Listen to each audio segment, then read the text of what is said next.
देख रहे हैं राजस्थान तक। आप देखिए लगातार लोकसभा चुनाव के नतीजों के बाद में बीजेपी के अंदर ये मंथन चल रहा है कि आखिर 11 जो सीटें आ रही है उसकी क्या वजह, क्या कारण रहे। और इसी बीच आप देखिए दिल्ली के अंदर जो लगातार जो राजस्थान के नेता है बीजेपी के, उनका मुलाकातों का दौर है वो जारी है।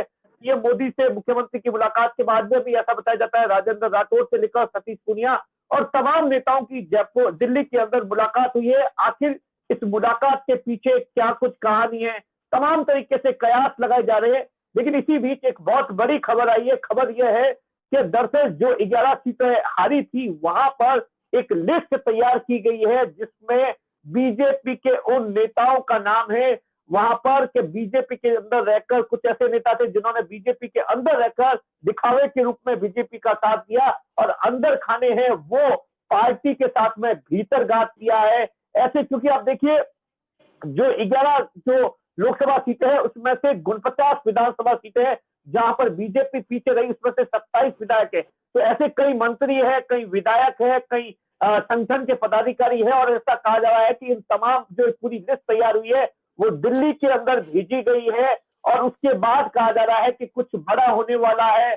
इन तमाम नेताओं के खिलाफ हो सकता है कि आने वाले दिनों के अंदर पार्टी है इनसे जवाब मांगे। इन तमाम चीजों को लेकर, मुद्दों को लेकर बातचीत करने के लिए हमारे साथ में हमारे वरिष्ठ सहयोगी वरिष्ठ पत्रकार है विवेक जी है मौजूद है, जो कि दिल्ली और जयपुर की राजनीति पर पल पल की नजर रखते हैं। विवेक जी से जानते हैं कि वो इन तमाम घटनाक्रम को कैसे देखते हैं, किस तरीके से जो मुलाकातों के जो फोटो आ रहे हैं एक के बाद एक और इस रिपोर्ट के बारे में वो क्या कुछ सोचते हैं।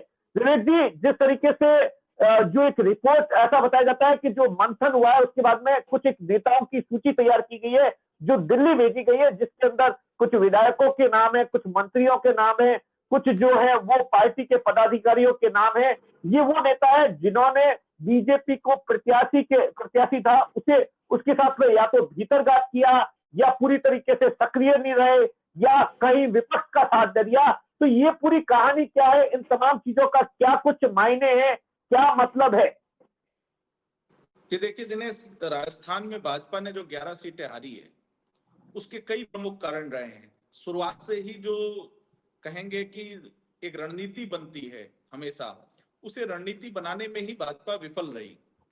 भाजपा की शुरुआती अगर बात करें तो शुरुआत में जो चुनाव था वो भाजपा के पक्ष में नजर आ रहा था। आपने भी कई खबरें पढ़ी होंगी कि कांग्रेस के कई उम्मीदवार टिकट लौटाने तक की बात कर रहे थे, जिसमें से एक राजसमंद का किस्सा सामने आया था खुल के, जब सुदर्शन रावत ने अपनी टिकट लौटाई थी। तो आप समझ सकते हैं उस समय कैसा माहौल था राजस्थान में कांग्रेस के लिए। लेकिन जैसे ही चूरू वाली टिकट बदली गई, जिसकी आशंका जताई जा रही थी कि चूरू में प्रत्याशी राजेंद्र राठौड़ बदलवा सकते हैं, अब ये आरोप सीधा राजेंद्र राठौड़ पर ही लग रहा है। अब खुलकर बीजेपी के नेता बोल भी रहे हैं, चाहे देवी सिंह भाटी। तो आप गौर करेंगे तो चूरू में जब टिकट परिवर्तन हुआ, राहुल कसवा चूंकि परफॉर्मर सांसद थे, लंबे समय से उन राम सिंह कसवा, उसके बाद राहुल कसवा जीत रहे थे, तो शेखावटी से एक माहौल कांग्रेस के लिए तैयार, शुरुआत जो हुई वो शेखावटी से हुई। राहुल कसवा की टिकट काटने से मैसेज ये गया कि राजेंद्र राठौड़ ने टिकट कटवा दी। और चूंकि उपराष्ट्रपति जगदीप धनखड़, आप अगर विधानसभा चुनाव के बाद लगातार देखें 3 महीनों के उपराष्ट्रपति जगदीप धनखड़ के दौरे, तो उस समय हर दौरे में राहुल कसवा उनके साथ रहे, लेकिन वो भी उनकी टिकट बचाने में कामयाब नहीं रहे, वो उनके रिलेशन में भी लगते हैं। तो मैसेज ये गया कि राजेंद्र राठौड़ ने टिकट कटवाई है, तो जाट समाज पूरी तरह से लामबंद हो गया बीजेपी के खिलाफ, और बीजेपी उसको रोकने में या यूं कहें वो परसेप्शन को बनने से रोकने में कामयाब नहीं हुई, और ना उस परसेप्शन को रोकने के लिए किसी नेता ने प्रयास किया। दूसरी बात करें तो मुख्यमंत्री बिल्कुल नए थे, भजनलाल शर्मा को पहली बार सीधा इतना बड़ा पद मिला। उसके बाद जो मंत्रिमंडल हुआ वो भी एक प्रयोग के रूप में अलग अलग तरीके से बनाए गए। तो आप देखेंगे पूरी सरकार का जो एक कहते हैं ना एकजुटता, वो पूरे चुनाव में कहीं नजर नहीं आई। मुख्यमंत्री को अपने मंत्रियों का ही साथ नहीं मिला, विधायकों की तो छोड़िए, उनके मंत्री खुद उनका साथ नहीं दे पाए। मुख्यमंत्री ने जरूर प्रयास किए, वो हर लोकसभा तक गए, लेकिन उनकी जो जितनी क्षमता है वो उतनी नहीं है जो पूर्व में और जो नेता थे उनकी थी। इसके बाद सबसे बड़ा कारण रहा जो आरक्षण को लेकर जो बयानबाजियां हुई, उसमें एक दलित वर्ग में ये संदेश साफ गया कि आरक्षण को लेकर कुछ जो अगर लगातार वापस मोदी 400 पार से आते हैं तो आरक्षण को लेकर कुछ बदलाव हो सकता है। तो उसको लेकर एससी वर्ग में एक नाराजगी दिखी, जो एससी वर्ग ने एक ही, मैं आपको एक किस्सा बताऊंगा कि एक गांव में ऐसा तक मैंने देखा कि एससी समाज के लोग वहां के अन्य समुदाय के लोगों के पास गए कि हमेशा हमने आपके कहने से वोट दिया है, हमेशा आपने जहां कहा हमने साथ खड़े रहे, लेकिन इस बार आप, हमारी आरक्षण की लड़ाई है इसलिए हमारे कहने पे वोट दीजिए, आगे हम जीवन भर आपका साथ देंगे। तो ये एक जो परसेप्शन क्रिएट हुआ कि आरक्षण को बदल सकते हैं, उसे बीजेपी रोकने में कामयाब नहीं हुई। तीसरा, भीतरघात जो बीजेपी के अंदर सबसे ज्यादा हुआ, 11 की 11 सीटों पर अगर आप दिनेश देखेंगे तो हर सीट में यह था कि नरेंद्र मोदी की सरकार तो आ ही रही है, 400 सीट आ ही रही है, एक सीट कम हो जाएगी तो क्या फर्क पड़ जाएगा। वो एक एक कम करते करते 11 हो गई, क्योंकि जब घटनी शुरू होती है तो संख्या कहां रुकती है वो कोई कैलकुलेट नहीं कर सकता। पहले 3 से 4, 4 से 5 सब लोग मान रहे थे, लेकिन जब अंदर खाने के एक सीट से क्या फर्क पड़ जाएगा, हम इन सांसद को इस बार यहीं रोक लेते हैं, ये जो प्रक्रिया चली उसमें 11 सांसद निपट गए। उसमें बांसवाड़ा डूंगरपुर में बात करें वहां का, इसलिए कि कांग्रेस से आए हुए को टिकट दी, महेंद्रजीत सिंह मालवीय कांग्रेस से आए थे, तो बीजेपी का जो संगठन था वो घर बैठ गया। नतीजा आपने देखा, लाखों 2 लाख प्लस वोट से राजकुमार रोत पहली बार सांसद का चुनाव लड़ते हैं, सांसद बनते हैं। दौसा की बात करें तो दौसा में शुरुआत से ही किरोड़ी लाल मीणा वाला फैक्टर था। किरोड़ी लाल मीणा अपने भाई के लिए टिकट चाह रहे थे, जगमोहन मीणा के लिए, उन्होंने इसके लिए दिल्ली भी भागदौड़ लगातार की, लेकिन उन्हें सहयोग नहीं मिला। किरोड़ी लाल मीणा की नाराजगी खुलकर साफ दिख रही थी, हालांकि उन्होंने बाद में उसे ठीक करने के लिए प्रयास किए कि मैं मंत्री पद से इस्तीफा दे दूंगा, मेरे को मोदी जी ने ये जिम्मेदारी है, लेकिन वो कहते हैं ना कि जब तक बात हाथ से निकल चुकी थी किरोड़ी लाल के। टोंक सवाई माधोपुर में सुखवीर सिंह जौनपुरिया का पहले ही विरोध था, टिकट देने से पहले बहुत विरोध हो रहा था, लेकिन बीजेपी ने वहां टिकट उनको वापस दी, और जहां नहीं बदलनी थी, जहां विरोध नहीं था, वहां टिकट बदल दी। चाहे वो चूरू की बात करें, चाहे श्रीगंगानगर से निहालचंद मेघवाल लगातार 5 चुनाव जीत चुके हैं, लेकिन पता नहीं किस आधार पे उनकी टिकट काट दी, एक नए कैंडिडेट को टिकट दी, और कुलदीप इंदौरा जो लगातार चुनाव हार रहे थे लेकिन आज वो मेंबर ऑफ पार्लियामेंट बन गए। बीजेपी की बात करें बाड़मेर में कैलाश चौधरी का टिकट के साथ ही विरोध शुरू हो गया था। कैलाश चौधरी उस विरोध को सेटल नहीं कर पाए, रविंद्र सिंह भाटी को लगातार वो समझा रहे थे, सीएम के साथ मीटिंग करा रहे थे, लेकिन एक कमिटमेंट जो होता है वो कमिटमेंट नहीं हो पाया, और वो कमिटमेंट नहीं हो पाया तो उसका नतीजा ये रहा कि रविंद्र सिंह भाटी निर्दलीय चुनाव लड़ गए। निर्दलीय लड़े तो बीजेपी का जो वोट था वो बिखर गया, और उमेदाराम बेनीवाल को एक आसान जीत यहाँ पे बाड़मेर जैसलमेर में मिली। ठीक यही चीज जोधपुर में भी होती, जोधपुर में भी गजेंद्र सिंह शेखावत का स्टार्टिंग में बहुत विरोध था, लेकिन गजेंद्र सिंह शेखावत ने आपने देखा हो तो कि जैसे ही अच्छा मैनेज कर दिया, बिल्कुल, और उसके बाद देखिए मैनेज करने में उन्होंने काम किया। जसवंत सिंह बिश्नोई समाज उनसे नाराज था, तो जसवंत सिंह बिश्नोई को उन्होंने बोर्ड चेयरमैन बनवाया। नागौर में भी हालांकि ज्योति मिर्धा ने प्रयास किया, सीआर चौधरी को बोर्ड चेयरमैन बनवाया, लेकिन कैलाश चौधरी के करने में कामयाब नहीं हुए। ये अगर एक एक सीट को लेकर रणनीतिक रूप से बीजेपी लड़ती, जो हमेशा लड़ती है, तो शायद ये दिक्कत नहीं आती, लेकिन सत्ता और संगठन में कोई इतना अच्छा तालमेल नहीं कह सकते, और सत्ता में तो बिल्कुल नहीं था। मुख्यमंत्री को न मंत्रियों का साथ मिल रहा था न विधायकों का।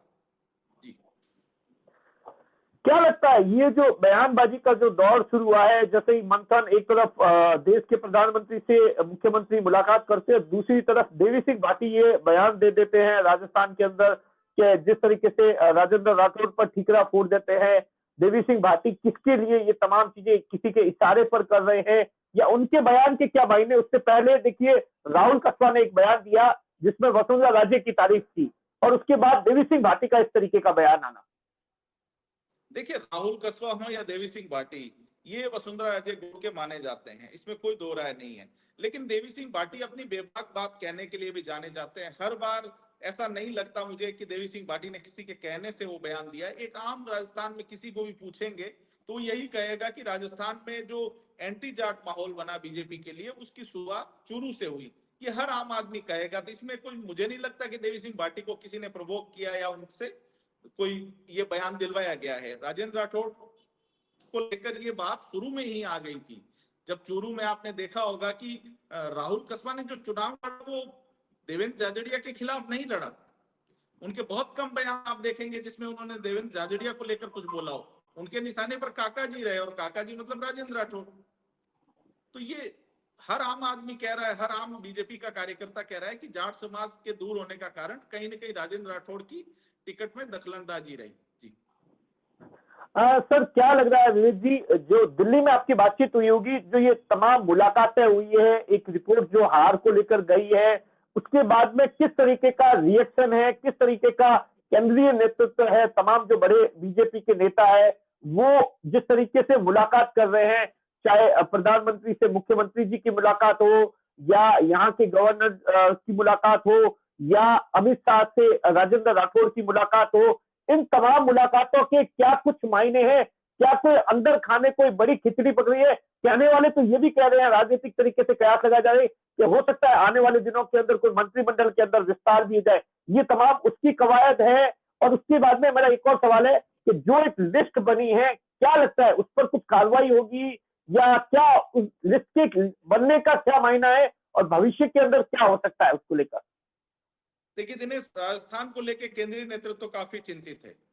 जो नतीजे आए हैं वो आशानुकूल नहीं है, और जो अभी वर्तमान में जो राजस्थान में हालात हैं उससे केंद्रीय नेतृत्व काफी नाखुश है। एक संदेश दिल्ली में साफ जा चुका है कि राजस्थान में ब्यूरोक्रेसी बहुत हावी है, और ब्यूरोक्रेसी सरकार चला रहे हैं। क्योंकि गाये बगाए आपने देखा होगा कि ये खबरें सामने आती हैं कि विधायक मुख्यमंत्री से ज्यादा मुख्य सचिव के पास नजर आते हैं, और मुख्य सचिव भी जो उनको जवाब देते हैं वो ऑन रिकॉर्ड तो ना कहें, लेकिन ऑफ रिकॉर्ड विधायक सारी चीजें नेतृत्व तक पहुंचा चुके हैं। राजस्थान में बीजेपी की अभी सबसे बड़ी चिंता है कि कैसे सरकार को मजबूत दिखाया जाए, क्योंकि राजस्थान में अभी सबसे बड़ी चुनौती है जो आने वाला सत्र है, विधानसभा सत्र जो 3 से शुरू हो रहा है। राजस्थान में अभी सत्ता के पास कोई ऐसा वक्ता नहीं है जो विपक्ष के हमले को रोक सके और उसके ऊपर हमलावर हो सके। इसमें काफी बीजेपी पिछड़ती हुई नजर आ रही है। मंत्री जो बने हैं उनके हालात ये हैं कि वो जयपुर सचिवालय में नजर भी नहीं आ रहे हैं। सब मंत्री इधर उधर हैं। मंत्रियों का जो कॉम्बिनेशन, जो कोऑर्डिनेशन होना चाहिए, कोऑर्डिनेशन न के बराबर है। आपस में ये हालात है कि किरोड़ीलाल मीणा अभी सिरोही आए थे, माउंट आबू गए थे, तो ओटाराम देवासी ने उनको रोकना चाहा लेकिन वो रुके नहीं। किरोड़ीलाल मीणा आज भी सरकारी गाड़ी उपयोग नहीं कर रहे हैं, मंत्रालय नहीं आ रहे हैं। तो इससे आप अंदाजा लगा सकते हैं कि सरकार कैसे चल रही है। और मंत्री जब चिट्ठी लिखने लगे मुख्यमंत्री को, तो वो सरकार की वर्तमान हालात दिखाने के लिए काफी होता है, क्योंकि सरकार का एक अहम हिस्सा होता है मंत्री। नोटशीट चलती है, लेकिन वो अगर चिट्ठी पत्र लिखने लगे तो ये साफ दिखता है कि सरकार किस दिशा में और कैसे चल रही है। बीजेपी में काफी बड़े बदलाव हो सकते हैं, लेकिन बीजेपी में अभी केंद्रीय नेतृत्व की जो सबसे बड़ी चुनौती है वो लोकसभा स्पीकर की है। लोकसभा स्पीकर का चुनाव हो जाए, उसके बाद सरकार बहुमत साबित कर दे लोकसभा का केंद्र में, उसके बाद राजस्थान में आपको बड़े बदलाव देखने को मिल सकते हैं। जस्ट इस सत्र के बाद कहें तो संगठन में या सत्ता में बदलाव जरूर होंगे, और बड़े बदलाव होंगे, ये तय है। ये करीब करीब केंद्रीय नेतृत्व ने अपना मन बना लिया है। तो क्या उपचुनाव को लेकर भी बीजेपी ने पूरी तरीके से, क्योंकि उपचुनाव जो 5 विधानसभा सीटों पर होने हैं उसको लेकर कांग्रेस ने तो अपनी रणनीति बना दी है, तमाम चीजों को लेकर बीजेपी के लिए भी एक बहुत बड़ी चुनौती है। बीजेपी को कहीं ना कहीं ऐसा लगता है कि जैसे झुंझुनू की सीट है वहां पर बीजेपी है थोड़ा अच्छा कर सकती है, या खींवसर है अगर कांग्रेस वहां चुनावी मैदान में आ जाए। क्योंकि हनुमान बेनीवाल ने जिस तरीके से कल जो बयान दिया है, आपने सुना होगा, वो सीधे तौर पर यही कह रहे हैं कि वो चुनाव है आरएलपी लड़ेगी, इंडिया गठबंधन वालों से बातचीत की जाएगी। तो ये जो दो चीजें हैं, दो अलग अलग तरीके से, इन तमाम चीजों को लेकर क्या कुछ कहेंगे? देखिए, 5 विधानसभा के जो उपचुनाव हैं वो बीजेपी के लिए बहुत चुनौती है, बड़ी चुनौती है, क्योंकि पांचों सीटें देखें तो इंडिया महागठबंधन के उम्मीदवारों की है। बीजेपी की कोई सत्तारूढ़ सीट नहीं है, सारी उनकी सीटें हैं। दूसरी बात, जो राजस्थान का इतिहास है कि उपचुनाव हमेशा विपक्षी पार्टी जीतती है, और वहीं से सरकार के खिलाफ एक माहौल क्रिएट होता है।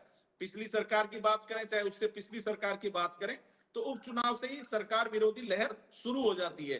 बीजेपी नहीं चाहेगी कि इतनी जल्दी, क्योंकि अभी सरकार आया 6 महीने हुए हैं, अभी से एक विपरीत लहर, क्योंकि 11 लोकसभा हारने के बाद मनोबल पूरी तरह से गिरा हुआ है बीजेपी का। बीजेपी किसी भी हाल में नहीं चाहेगी कि 5 में से 5 सीट जीतकर वापस एक बार खोया हुआ मनोबल पाए और सत्ता ढंग से चले। अगर ये 5 सीट हारती है बीजेपी, तो बीजेपी के लिए आने वाला समय बड़ा मुश्किल हो जाएगा, और केंद्रीय नेतृत्व के लिए खास तौर पे, क्योंकि इससे इंपॉर्टेंट 5 उपचुनाव से इंपॉर्टेंट चुनाव महाराष्ट्र और हरियाणा का है। मैसेज देश की राजनीति में इन उपचुनावों से ही जाएगा। तो बीजेपी इस उपचुनाव को जीतने के लिए अपने हर संभव प्रयास करेगी, लेकिन उससे पहले जो सर्जरी होनी है वो सर्जरी हो जाएगी, चाहे वो सत्ता उपचुनाव या को लेकर संगठन दोनों की। उपचुनाव को लेकर तो ये भी कहा जा रहा है ना, बीजेपी को इस बात की भी चिंता है कि अगर उपचुनाव बीजेपी के पक्ष में नहीं आते तो कहीं ना कहीं हरियाणा और महाराष्ट्र में इसका जो माहौल का असर भी हो जाएगा। और इसके साथ सर एक चीज और बताइए, ये जो फोटो आ रहे हैं इसके अलावा भी कोई और है जो अंदर खाने मुलाकात चल रही है, कोई बड़ी रणनीति बन रही है दिल्ली के अंदर? जो फोटो आ रहे हैं ये तो दिखा, जो आप सोशल मीडिया पर तमाम लोग देख रहे होंगे, मुलाकात हो रही है। इन मुलाकातों के अंदर चर्चा क्या कुछ हो रही है? 11 सीटों की चर्चा हो रही होगी, हारे क्यों, भविष्य के अंदर इन तमाम चीजों को लेकर कैसे करेक्शन किया जाए, ये भी एक रणनीति को लेकर इन तमाम चीजों की चर्चा हो रही होगी। जी देखिए, अभी सत्ता के जो मालिक हैं, सत्ता के जो नेतृत्व करता है, भजनलाल शर्मा ने अपनी रिपोर्ट दी प्रधानमंत्री नरेंद्र मोदी को। वो बकायदा रिपोर्ट अपने बैग में लेके गए थे। पहली बार आपने देखा होगा प्राइम मिनिस्टर के साथ चीफ मिनिस्टर मिलने गए तो उनके साथ एक हैंडबैग था जो उनके चेयर के पास पड़ा था। अधिकतर ऐसा नजर नहीं आता है, क्योंकि उसमें जो भी रिपोर्ट थी वो उन्होंने प्राइम मिनिस्टर तथा जेपी नड्डा को दे दी, जो राष्ट्रीय अध्यक्ष हैं अभी। इसके अलावा राजेंद्र राठौड़ ने केंद्रीय गृह मंत्री अमित शाह से मुलाकात की है, सतीश पूनिया ने मुलाकात की है। कल एक मीटिंग बताई जा रही है जो संगठन की होगी। सीपी जोशी कल दिल्ली आ रहे हैं और कल उनकी संभवतः मीटिंग है जेपी नड्डा के साथ और संगठन महामंत्री बीएल संतोष के साथ। तो वो अपनी रिपोर्ट सौंपेंगे। सत्ता और संगठन की दोनों की जब रिपोर्ट आ जाएगी तो उसके आधार पर जल्द ही जो भी फैसले लेने हैं, ये फैसले विधानसभा सत्र के होने के साथ ही राजस्थान में ले लिए जाएंगे। और सत्ता में बदलाव होता है या संगठन में या मंत्रिमंडल में, ये केंद्रीय नेतृत्व अभी तय करेगा। जी, अंदर खाने तो कानाफूसी चल रही होगी जो विधायक होंगे कि हाँ मंत्रिमंडल का विस्तार हो सकता है, कोई ऐसी किस तरीके की? बिल्कुल। देखिए, बदलाव तो जो बात चल रही है वो तो इस तर्ज पे चल रही है गुजरात मॉडल लागू करने की, क्योंकि अच्छा, क्या क्या मंत्रियों क्या में क्या है गुजरात मॉडल? गुजरात मॉडल यही है कि सारे मंत्री बदल दिए जाते हैं एक बार में। क्योंकि जो परफॉर्मेंस की बात करें तो जितने मंत्री बने हैं उन मंत्रियों की परफॉर्मेंस देखें तो मुश्किल से कोई इक्का दुक्का मंत्री की ठीक रही है। उनकी विधानसभा से या जो सहयोग मिलना था जो मिला है, और अन्य जगह जो मिलना था वो मिला है। बाकी अधिकतर 70 से 80% मंत्रियों की जो परफॉर्मेंस है वो उनकी विधानसभा में भी बहुत बुरी है। हम बाड़मेर से शुरुआत करें तो गुड़ा मलानी से के विष्णु ही आते हैं। क्या हालात रहे वहां पे बीजेपी कैंडिडेट के, आपने देखा होगा। पाली में पीपी चौधरी जीत गए हैं क्योंकि उनके सामने कमजोर कैंडिडेट था, लेकिन जोराराम कुमावत और अविनाश गहलोत के यहाँ से उतनी अच्छी रिपोर्ट नहीं है जो 2019 में थी। वही बात करें जोधपुर की, जोगाराम पटेल, उन्होंने जरूर मेहनत की, लूणी से लीड दिलवाने में सफल रहे, लेकिन वो लीड नहीं मिली जो 2019 में थी। तो परफॉर्मेंस में गिरावट हर जगह आई है। यही हालात ऊपर जितने चलेंगे, जितने मंत्री हैं, अब पीएचडी मंत्री हैं कन्हैयालाल, जो उनका बयान आया होगा, आपने सुना होगा, मैं फूंक मार के पानी ले आऊं क्या। हीरालाल नागर विद्युत मंत्री हैं, वो अभी बाड़मेर, कल आपने शायद मुलाकात की होगी, कल वो आए, लेकिन बाड़मेर में बिजली की क्या हालात है आपसे छुपी नहीं है। कल भी उनके लिए एक नेगेटिव मैसेज गया कि कल वो बालोतरा में थे, जब उसी समय आपको पता हो तो माटपुरा में एक शहीद की डेड बॉडी आई थी, तो कांग्रेस नेतृत्व तो वहां था, हेमाराम चौधरी, सांसद उमेदराम बेनीवाल। तो मंत्री को एक उद्घाटन कार्यक्रम छोड़ के जो एक कहते हैं कि शहीद के प्रति संवेदनशीलता दिखानी चाहिए, लेकिन हो सकता है उनका कोई भी व्यस्त कार्यक्रम हो, तो उसकी भी एक चर्चा यहाँ चल रही है कि वो नहीं गए। तो नेगेटिविटी कहते हैं ना जल्दी फैलती है। अभी तक कोई मंत्री, एक बात करें संजय शर्मा, वो वन मैन आर्मी जरूर बने हुए हैं, डेली पौधे लगाते हैं, और आज उन्होंने एक लकड़ी की गाड़ी पकड़ ली, लेकिन जो मंत्री का काम होता है वो होता नजर नहीं आ रहा है। जो पॉलिसी मेकिंग डिसीजन हो उस टाइप का नजर नहीं आ रहा है। एक नया डिसीजन लिया है जरूर, भजनलाल सरकार ने ले लिया है कि 50% महिलाओं को आरक्षण देंगे, लेकिन उसका सड़कों पे विरोध, मैंने आज आपकी वो खबर भी देखी थी, जो युवा उसमें विरोध कर रहे थे। तो बिना सर्वे, बिना किसी आधार के इस तरह के निर्णय लेना मुझे नहीं लगता ठीक है। जी, आखिरी सवाल है कि विधानसभा का जो सत्र शुरू होने वाला है, कितनी बड़ी चुनौती है सरकार के लिए, और विपक्ष है, वो विपक्ष की रणनीति क्या कुछ होगी इस विधानसभा सत्र के अंदर, और क्या कुछ देखने को मिल सकता है? देखिए, विधानसभा का जो आगामी सत्र है उसको लेकर विपक्ष की तैयारी पूरी है, क्योंकि विपक्ष में बैट्समैन अच्छे अच्छे हैं। विपक्ष के पास प्रदेश कांग्रेस अध्यक्ष गोविंद सिंह डोटासरा हैं, जो हमले बोलने में माहिर हैं। सचिन पायलट हैं, जो हमले बोलने में माहिर हैं। हरीश चौधरी हैं, जो हमले बोलने में माहिर है। उनमें टॉप 11 टॉप बैट्समैन है। लेकिन इधर बात करें सत्ता में, तो सत्ता में अब वो बॉलर भी नहीं रहे जो अच्छी गेंदें फेंक सके।